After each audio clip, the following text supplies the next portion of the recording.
नवाजुद्दीन सिद्दीकी मतलब भौकाल।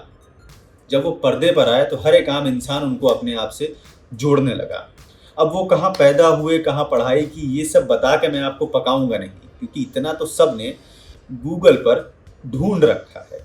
आज मैं आपको बताऊंगा कि कैसे नवाजुद्दीन के 12 साल कटे मुंबई में बिना किसी काम के, और कौन सी वो किक थी जिसने उनको कहाँ से कहाँ पहुंचा दिया।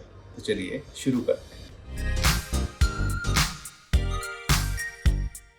नवाजुद्दीन एनएसडी से पढ़ाई करने के बाद रोड पर छोटे मोटे नाटक किया करते थे। तो उन्होंने सोचा अगर यही सब करना है तो मुंबई चल के करते हैं, शायद कुछ काम बन जाए। तो वो मुंबई के लिए हो गए रवाना। अब वो मुंबई जाकर वनराई कॉलोनी में रहते थे। उन्होंने एक इंटरव्यू में बताया कि वो जिस कमरे में रहते थे अपने 4 दोस्तों के साथ, वो कमरा इतना छोटा था कि जब उस कमरे का दरवाज़ा खुलता था तो किसी न किसी के पैर में ज़रूर लगता था। मतलब इतना छोटा कमरा था वो। नवाजुद्दीन मुंबई पहुंच तो गए, लेकिन उन्होंने सोचा इतनी जल्दी तो फिल्मों में काम मिलने से रहा, तो चलो टीवी में ट्राई करते हैं।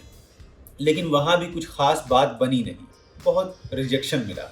और एक दो जगह तो उन्हें यह भी बोल दिया गया कि एक तो तुम्हारे ऊपर मेकअप में बहुत ज़्यादा खर्चा होगा, और उसके अलावा लाइट भी चेंज करनी पड़ेगी, तो तुम रहने ही दो। ये सब सुन के नवाज को बड़ा गुस्सा आता था, और शाम को दोस्तों के साथ इसकी भड़ास निकलती थी, फुल गालियों के साथ। ऐसे बहुत टाइम कटा उनका। फिर एक दिन कास्टिंग वाले निर्मल दास से मिलने आए। निर्मल दास जिनके साथ नवाजुद्दीन रहा करते थे, और उस वक्त निर्मल रूम में थे नहीं। तो कास्टिंग वालों ने नवाजुद्दीन से कहा कि एक फिल्म में छोटा सा सीन है, क्या तुम कर लोगे? नवाजुद्दीन ने कहा बिल्कुल कर लूंगा, लेकिन करना क्या होगा? उन्होंने कहा रोते रोते डायलॉग बोलना होगा। अब नवाजुद्दीन ने सोचा एक तो मेरे अंदर इतने दिन का भरा हुआ है, ऊपर से काम भी नहीं है, पैसा भी नहीं है, तो ये वाला रोल तो मैं परफेक्ट करूंगा। फिर नवाजुद्दीन ने ऑडिशन दिया और ऑडिशन सबको पसंद आया। ये फिल्म थी आमिर खान की सरफरोश। शूटिंग की बारी आई। शूटिंग में नवाजुद्दीन बहुत ज़्यादा घबराए हुए थे, क्योंकि उनका पहला शॉट जो था वो आमिर खान के साथ था। तो वो घबराहट में बहुत फंबल मारते हुए डायलॉग बोल रहे थे, और डायरेक्टर को यही चाहिए था, और इससे सब बहुत खुश हुए। उसके बाद उन्हें मिले 2,500 रुपये। अब ये 2,500 रुपये लेकर वो अपने दोस्तों के साथ पहुंच गए रात को पार्टी करने। खूब खाया पिया, और उसी रात हो गए पैसे खत्म। एक वक्त बाद नवाजुद्दीन के पास पैसे होते नहीं थे। दोस्तों ने भी देने से मना कर दिया था। उन्होंने कहा कि यार इसका काम तो कुछ चल नहीं रहा है, तो देने से कोई फायदा नहीं है। अब नवाज को लगने लगा था कि उनकी जिंदगी ज्यादा दिन की बची नहीं है, क्योंकि उन्होंने 2-3 चीजें ऐसे देख ली थी। जैसे उनका जो रूममेट था निर्मल दास, उसकी डेथ हो चुकी थी। एक और दोस्त था, वो भी एक्टिंग में जमने की कोशिश कर रहा था, वो मेंटली डिस्टर्ब हो गया था। तो नवाज को ये लगने लगा था जल्दी जल्दी मैं सारी दुनिया देख लूँ। तो वो मुंबई की रोड पर चलते थे, बसें देखते थे, भीड़ देखते थे कि जल्दी जल्दी मैं सब कुछ देख लूँ, क्योंकि ज़्यादा दिन की ज़िंदगी है नहीं। और ये सिलसिला चला करीब 2 साल।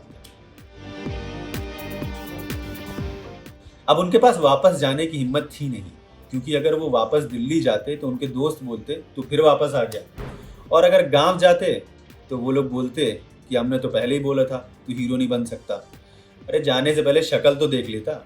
तो ये सब सोचकर वो गए नहीं, और 12 साल तक मुंबई में टिके रहे, छोटे मोटे रोल करते रहे। उन्होंने कई सी ग्रेड फिल्मों में भी छोटे मोटे रोल किए। जब कभी वो गांव जाते थे अपने घर वालों से मिलने के लिए, तो उनके पापा बहुत नाराज होते थे। वो कहते थे कि तुम फिल्मों में पिटते क्यों रहते हो, अब तभी आना जब किसी को फिल्मों में अच्छे से पीट लो। एक फिल्म आई थी मिस लवली, उसमें नवाजुद्दीन को रोल मिला, और वो फिल्म पहुंच गई कांस फिल्म फेस्टिवल में। वहां से लोगों ने नवाजुद्दीन को देखा, और उसके बाद अनुराग कश्यप ने ऑफर की gangs of Wasseypur. Gangs of Wasseypur आने के बाद नवाजुद्दीन के पास करीब 200 फिल्मों की स्क्रिप्ट पड़ी हुई थी। अब डायरेक्टर नवाजुद्दीन को लेने के लिए बेताब थे अपनी फिल्मों में, और वहीं नवाजुद्दीन अपनी एक्टिंग का जलवा दिखाने के लिए बेताब थे। उम्मीद है ये वीडियो आपको ज़रूर पसंद आया होगा। अगर आप ये वीडियो YouTube पर देख रहे हैं तो सिनेमा तक को सब्सक्राइब कीजिए। अगर आप ये वीडियो Facebook पर देख रहे हैं तो सिनेमा तक को लाइक, शेयर और कमेंट कीजिए। और अगर आप ये वीडियो Instagram पर देख रहे हैं तो सिनेमा तक को फॉलो कीजिए।